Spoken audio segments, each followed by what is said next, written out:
हम सब जानते हैं कि ये हुकूमत पैसों के नोट छापती है, तो ये लिमिटेड पैसे क्यों छापती है? मतलब अगर हुकूमत ढेर सारे नोट छाप दे और सबको दे दे तो सब अमीर हो जाएंगे और उस मुल्क की गुर्बत भी खत्म हो जाएगी।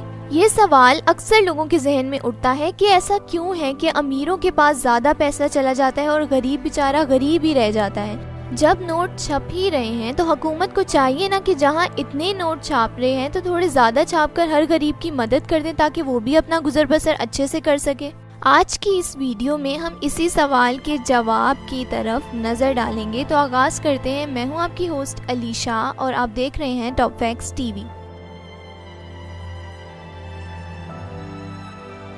सुनने में तो ये आइडिया बहुत अमेजिंग लगता है कि ढेर सारे नोट प्रिंट करके सबको अमीर कर दिया जाएगा ताकि सब लोग सब कुछ खरीद लेंगे। वॉशिंगटन स्टेट यूनिवर्सिटी के एक इकोनॉमिस्ट रॉबी रोजमैन ने ये बात काफी खूबसूरत अंदाज में एक्सप्लेन करी थी कि अगर हम लोग 1 ट्रिलियन का कॉइन बना लें और वो सबको दे दें तो पूरी नेशन की डेब्ट भी सब लोग इजीली पे कर सकेंगे। लेकिन मसला ये है कि जब सबके पास इतने पैसे हो जाएंगे तो सब कहेंगे कि ये काम सभी खरीद सकते हैं, सभी कर सकते हैं, सबके पास 1 ट्रिलियन का कॉइन तो है, तो क्या नेशन की डेब्ट की कीमत बढ़ाई जाएगी या नहीं? ऑब्वियसली ऐसा होगा। क्यों? ताकि उसे लिमिटेड लोग पे कर सके और पूरी नेशन की डेब्ट सारे लोग ना खरीद सके। बताने का मकसद ये है कि अगर हम सबको अमीर कर देंगे तो चीजों की कीमतें भी बढ़ानी पड़ेंगी क्योंकि उसके बगैर चीजों की वैल्यू कम हो जाएगी। चलो ये थोड़ा मुश्किल कॉन्सेप्ट हो गया। दूसरी एग्जांपल ले लेते हैं। अगर आप डेली $1 की आइसक्रीम खरीद रहे हैं, नेक्स्ट ईयर वो $2 की हो जाएगी, ओके। लेकिन अगर सबके पास $2 आ जाएंगे और सब वो अफोर्ड कर सकेंगे तो आइसक्रीम के स्टॉक में भी कमी आ जाएगी और उसकी वैल्यू भी कम हो जाएगी। तो इवेंचुअली करना क्या होगा? आइसक्रीम की कीमत को बढ़ा दिया जाएगा ताकि लिमिटेड लोग उसे खरीद सकें। यानी कि अगर सबके पास 1 ट्रिलियन का कॉइन भी आ जाए तो आइसक्रीम को 2.2 ट्रिलियन तक कर दिया जाएगा ताकि उसकी वैल्यू बढ़ जाए। क्यों? क्योंकि डॉलर की वैल्यू कम है और वो सबके पास है। ये इसलिए किया जाएगा ताकि सब उसे ना खा सके। तो इवेंचुअली सबके अमीर होने के बावजूद सिस्टम वही करना पड़ेगा जो अब चलता आ रहा है। इसीलिए ये आइडिया सुनने में अच्छा लगता है मगर प्रैक्टिकल में नहीं।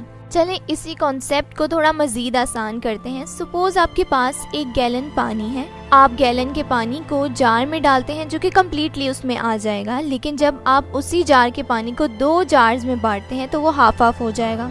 सपोज करें गैलन जो है वो गुड्स की टोटल अमाउंट है और उसकी बहुत वैल्यू है और जार हमारी करेंसी है जो कि जितना गहरा होगा उसमें पानी उतना कम होता जाएगा। क्योंकि डॉलर की वैल्यू कम हो जाएगी, अब उस जार को बढ़ाने के लिए और पानी चाहिए होगा और अब पानी इंक्रीज करना है तो गैलन चाहिए होगा जिसकी प्राइस इंक्रीज हो जाएगी। क्योंकि हमारा जार यानी करेंसी ज्यादा तो है तो हमें उसको भरने के लिए ज्यादा पेमेंट भी करनी पड़ेगी ताकि गैलन का सारा पानी लिया जा सके। क्योंकि अब गैलन की वैल्यू ज्यादा हो गई है और जार की वैल्यू कम है। तो जार जितना भी बड़ा क्यों ना हो उसकी वैल्यू इस चीज से होगी कि उसमें पानी कितना जा रहा है। यानी कि जितनी भी हम लोगों के पास करेंसी हो उसकी अमाउंट की वैल्यू तब होगी जब हमारे पास उसी अमाउंट के गुड्स भी होंगे। एक और जगह पर इसी सवाल का जवाब कुछ इस अंदाज से दिया था कि अगर सबके पास पैसा आ जाएगा तो लोग सेविंग्स करना भी छोड़ देंगे। क्योंकि जब चीजों की कीमतें बढ़ जाएंगी तो सब रेस में लगे होंगे कि वो चीज खरीदनी है। जब उनकी पॉकेट्स में पैसे की अमाउंट बढ़ती जाएगी तो डेफिनेटली उनके सेविंग बॉक्स में उसकी वैल्यू कम हो जाएगी और वो अमाउंट खाली होती जाएगी। एक ये रीजन भी है। सेकेंडली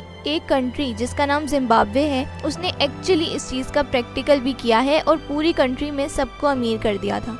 अब जिम्बाब्वे की कंडीशन सुन लें। उनके साथ ये सीन हुआ कि उन्हें इन्फ्लेशन यानी महंगाई का सामना करना पड़ा। सबके पास पैसों का ढेर होता था और उन्हें समझ ही नहीं आ रही थी कि वो कहाँ खर्च करें। अमीर लोगों ने तो अपने पैसों को डॉलर्स में कन्वर्ट करवा के आम पैसों को एक स्मार्ट तरीके से मजीद बढ़ा लिया और गरीब उसी पैसे में खेलते रहे। सीन अगेन वही हो गया कि जो लोग स्मार्ट थे उन्होंने डॉलर्स में कन्वर्ट करवा के और पैसे कमा लिए। अगेन जो अमीर थे वो वही चीजें अफोर्ड कर सकते थे। जो लोग गरीब थे वो सिर्फ अपने पैसों को लेके खेल ही सकते थे क्योंकि रोज वो लाखों में खरीदारी करते थे। एक तो इतने पैसे संभालना मुश्किल हो गया था और इतने पैसे होने के बावजूद गुर्बत कायम थी क्योंकि चीजों की कीमतों में अगेन इजाफा कर दिया जा रहा था और जब चीजें सब अफोर्ड करने लग जाएंगे तो इतना स्टॉक भी नहीं लाया जा सकता था। इसलिए वहाँ पे महंगाई बढ़ गई थी। अगर कीमतों में इजाफा नहीं भी किया जाता तो भी लिमिटेड स्टॉक की वजह से कुछ लोगों को तो चीजें हासिल हो जाती लेकिन कुछ लोगों को नहीं होती। यानी कुछ लोग अमीर होने के बावजूद वही सिचुएशन में रहते और पैसे होने के बावजूद भी लोगों को फाइनेंशियल क्राइसिस का सामना करना पड़ रहा था, क्योंकि सब लोग सब कुछ अफोर्ड नहीं कर पा रहे थे। यही वजह है कि हुकूमत सबको पैसे छाप कर